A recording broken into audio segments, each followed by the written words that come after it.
Sweden, Serbia, Slovenia, Spain. A lot of countries are represented in this category.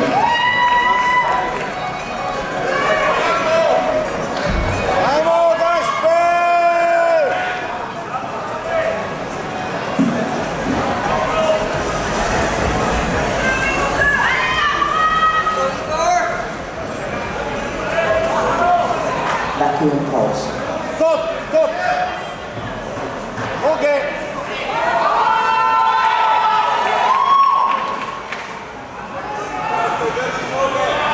Go! Thank you, gentlemen. And double biceps.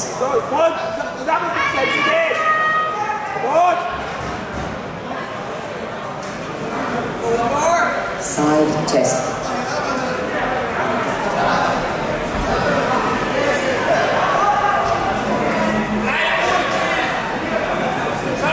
And gentlemen, back double biceps.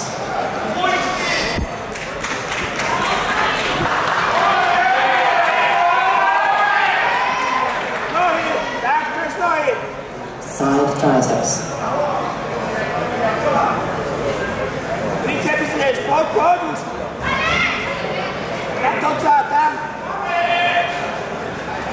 And facing front, once again, vacuum pulse.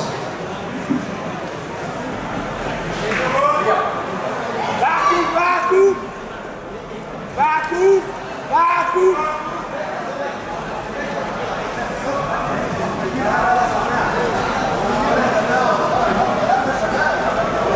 And once again, only competitor 49, please vacuum pulse.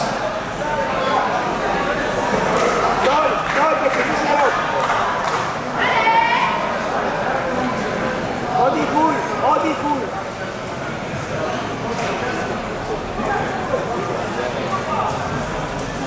And it's a yellow card also for 49, not the recent vacuum pulse.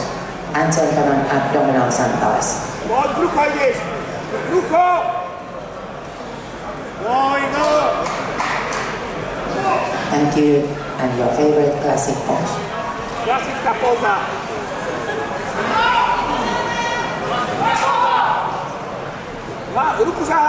Thank you, gentlemen. You may step back.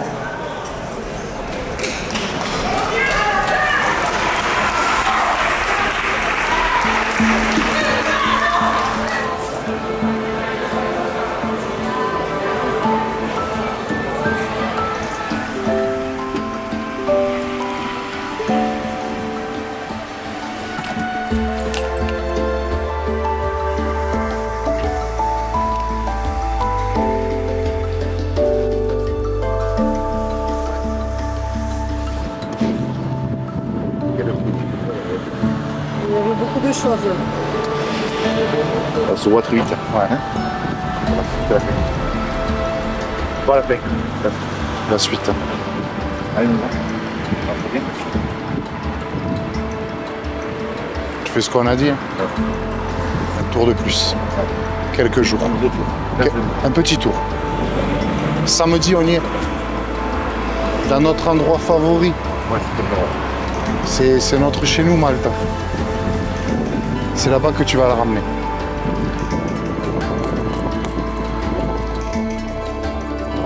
Ciao mon gros.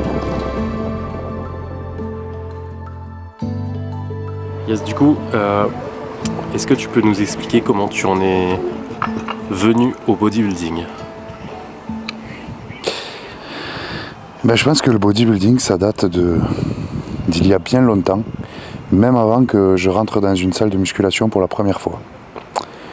En fait, c'est mon papa qui m'a, sans le savoir, initié à ça. Parce que bien que lui soit complètement étranger à la discipline, quand j'étais petit, il était fan de la filmographie d'Arnold Schwarzenegger. Et il adorait ces films d'action, d'aventure, bodybuildés, bien que lui ne l'ait jamais été. Et il m'a posé très jeune devant les films d'Arnold Schwarzenegger, et notamment Terminator. Et je regardais ça tout petit avec évidemment les yeux d'un gamin admiratif. À la même période, je me faisais gardé le mercredi après-midi par ma grand-mère. Et le mercredi après-midi, à cette époque-là, il y avait souvent des bons films qui étaient retransmis. Et je me souviens d'une série ou de plusieurs épisodes d'une même saga qui m'ont beaucoup marqué, c'était les Conan. Conan le barbare, Conan le destructeur. Et encore, c'était Arnold, l'acteur principal. Et je suis tombé très vite fan de ce genre de physique et de charisme en fait. Voilà, donc je pense que c'est là que les premières images du bodybuilding sont apparues. Et à cette époque-là, j'étais gymnaste. Et j'ai très vite été gymnaste de haut niveau, puisqu'on faisait avec notre entraîneur 20 heures d'entraînement par semaine. C'est lui qui nous récupérait à la sortie de l'école, à 16h30 au collège. Et c'était ma maman qui venait me chercher à 20h, 20h30 à la fin de l'entraînement de gym. Donc à 10 ans, 10, 11, 12, jusqu'à 15 ans, faire 3 heures d'entraînement tous les soirs, 6 jours sur 7, parce qu'on avait également le samedi matin. Je pense que ce n'est pas tous les gamins qui ont connu ça. Et je pense que c'est cette période-là qui m'a donné aussi ma rigueur et mon sens du travail. Et pour ça, je remercierai mon entraîneur de l'époque, Michael Télès, qui était un acharné de travail. Et qui, lui, du haut de ses 18 ans, 20 ans à l'époque, moi j'en avais donc 10, 11, 12, était tellement acharné de travail, avait tellement ce goût pour la victoire qu'il nous faisait s'entraîner autant. Et effectivement, il nous a amenés à la victoire, puisqu'à cette période-là, j'ai déjà eu la chance d'avoir été champion de France de gymnastique à l'âge de 12 ans. Et médaillé de bronze l'année d'après dans la catégorie supérieure. Voilà. Et en fait, pendant cette période en gymnastique, on avait 20 heures d'entraînement par semaine, mais on avait évidemment beaucoup d'heures de préparation physique à la gym. Et donc beaucoup de musculation. Alors la plupart, c'était à poids de corps, mais on passait beaucoup de temps à faire des pompes, des tractions, des montées de cordes, etc. Et j'avais visiblement une prédisposition à ça, puisque j'avais un corps qui se développait apparemment plus vite que mes copains, bien que pour moi, ça n'avait pas d'importance. Mais quand j'ai dû arrêter la gym à contre-cœur, à l'âge de 15 ans, je me suis dit, mince, tu as réussi à développer des qualités physiques, il y a peut-être quelque chose à faire là-dedans. Et puis ça te plaît, ça a l'air de plaire aux gens. Quand je partais en vacances, mes copains m'appelaient muscleur. Et je me suis dit, ben on va voir. Et j'ai poussé pour la première fois à 15 ans. C'était en septembre de ma seconde générale, à l'entrée au lycée, que j'ai poussé pour la première fois la porte d'un gymnase dans ma ville natale, à Lavelanet. Et j'ai tout de suite été mis dans l'ambiance, puisque j'ai été coaché par Alexandre Peyronnet, qui était culturiste lui aussi, et qui m'a tout de suite montré un split basique, avec le lundi les pecs, le mardi le dos, et le mercredi les fameuses cuisses, qui sont restées ma passion dans la passion.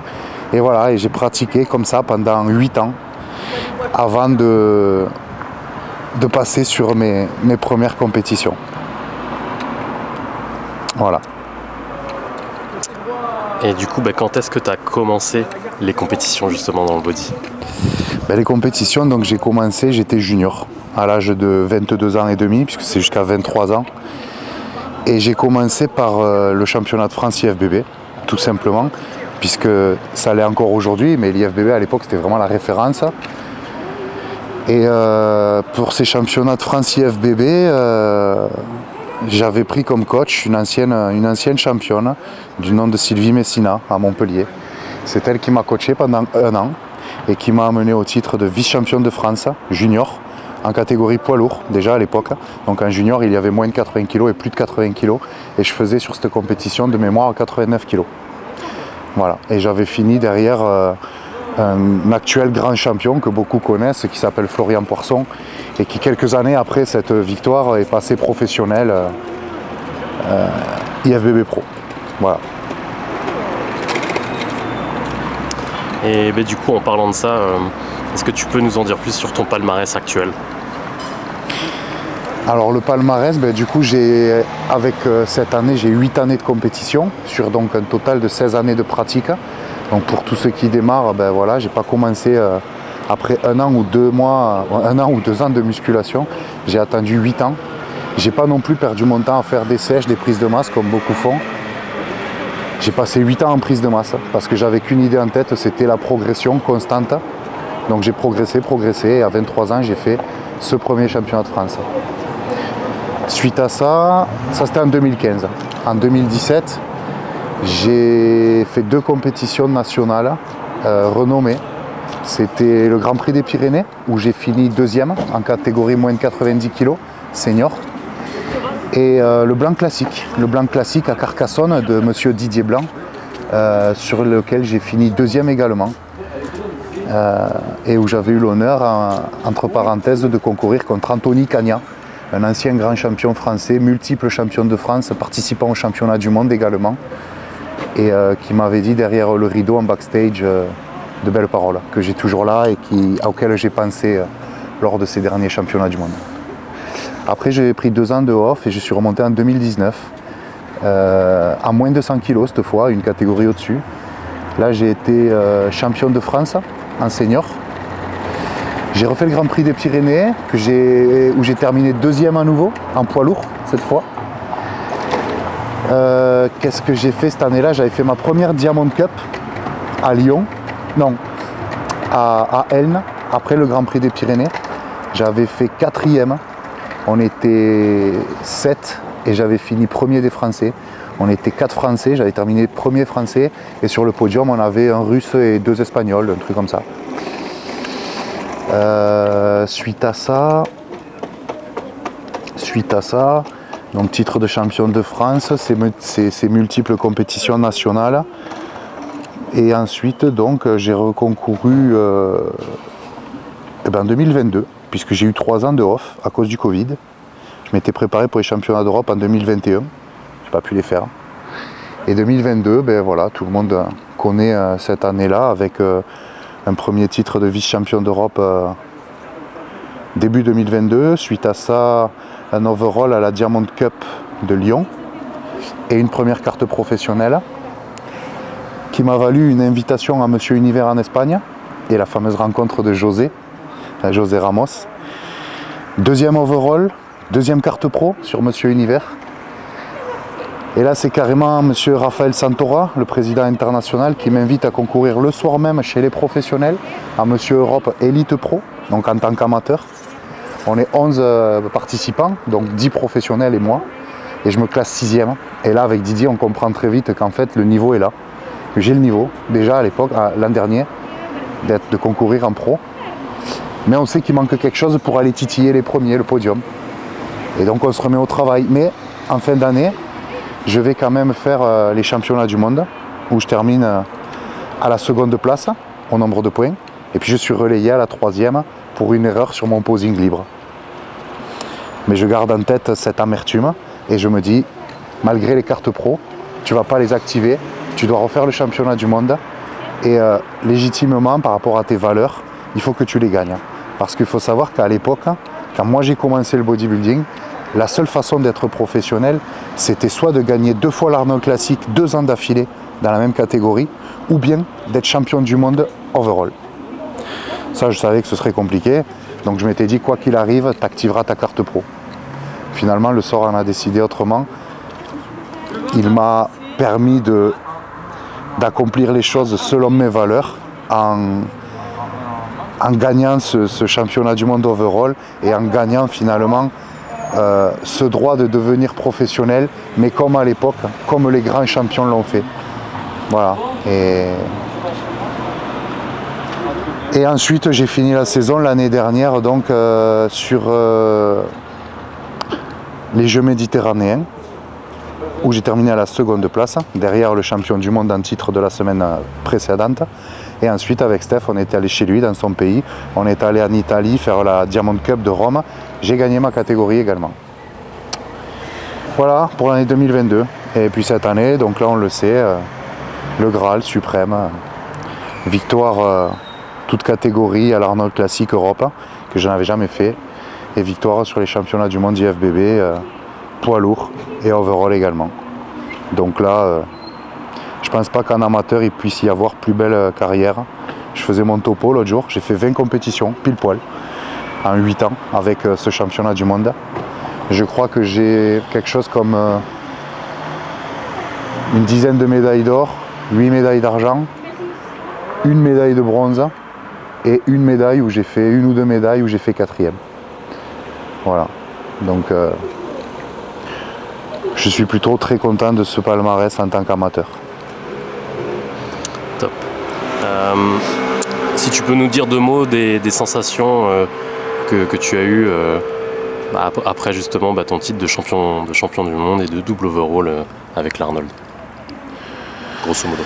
Alors les sensations, franchement c'est très difficile à décrire. Je suis passé par tous les états de joie et de bonheur.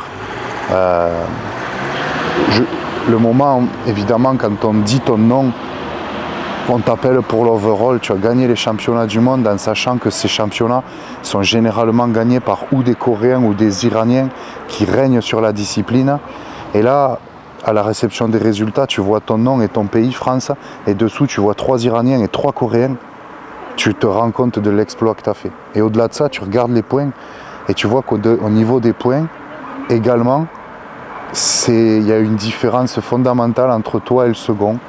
Je fais 15 points, le second en fait 38. La victoire est sans appel. Donc ça, c'est une sensation qui est magnifique quand tu le vois après coup.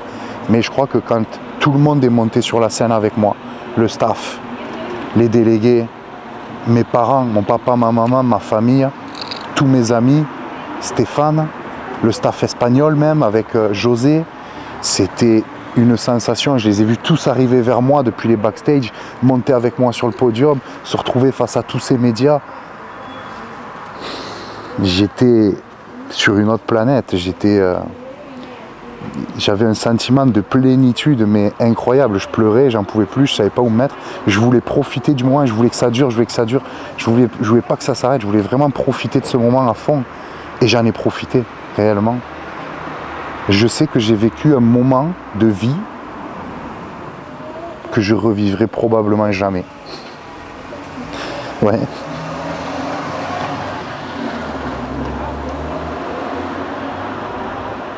C'était magnifique.